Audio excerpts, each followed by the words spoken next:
Hello, and welcome to a reading of an Asian carp story. I will be your host, Sir Snail. The United States has a lengthy history of going to war. It is a nation born from war. Pick any year since 1776 and the odds of America being involved in at least one war is over 90%. Every US president has faced war. Still, it may surprise you to hear that the US government is at war with a fish. Asian carp were introduced to American waters during the 1970s. Southern fish farmers began importing them to help clean their ponds. Asian carp are phenomenal cleaners. Unfortunately, it didn't take too long for them to escape from these ponds, perhaps from flooding, and getting into the Mississippi River. From there, they have followed their natural tendency to swim upstream. This tendency may lead them into the Great Lakes in Canada, a nightmare scenario for fishermen. Asian carp are large fish. One species, the silver carp, can grow to be 100 pounds.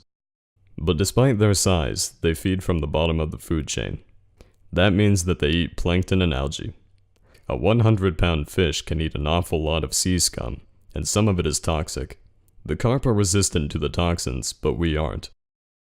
Some Asian carp are hazardous to eat because they have so many algal toxins in their systems.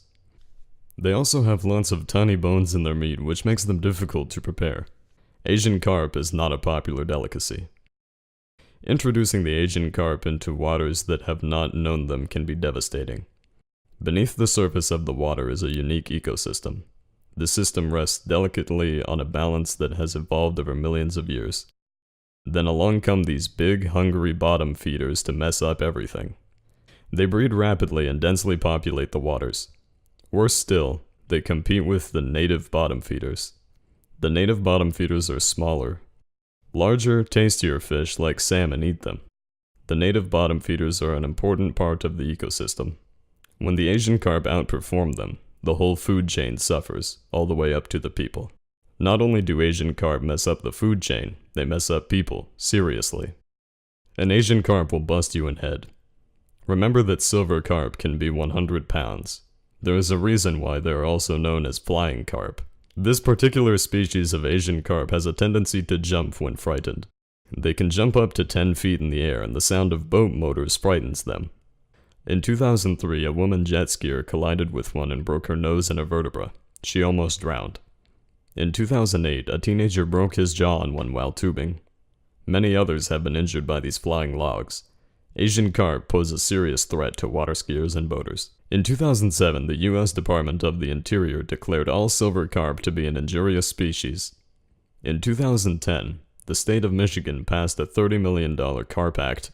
In 2012, Congress approved the Stop Invasive Species Act, legislation written solely to protect the Great Lakes from Asian carp.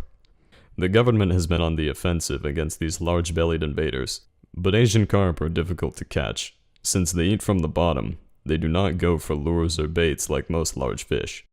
The best way to stop them is to keep them out.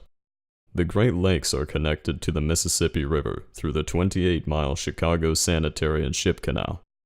For Chicagoans, it is the final point of resistance. A series of multi-million-dollar electrical barriers have been built along the canal. The barriers are effective at keeping adult carp at bay, but some fear that baby carp may pass through. The United States Army Corps of Engineers has been deployed along with EPA. In 2009, they poisoned the entire canal with rotenone, a chemical that kills fish. The $3 million operation netted over 90 tons of dead fish and a single carp. Some think that Great Lakes must be cut off from the Mississippi River. The Michigan Attorney General sued to have the canal closed. The Ontario government and some Great Lakes states have also taken legal action. But the courts have been persuaded by the value of the canal as shipping conduit thus far. In the meantime, the barriers continue to hold, but how long can they? The carp have the Great Lakes under siege. Is this a war that we were destined to lose?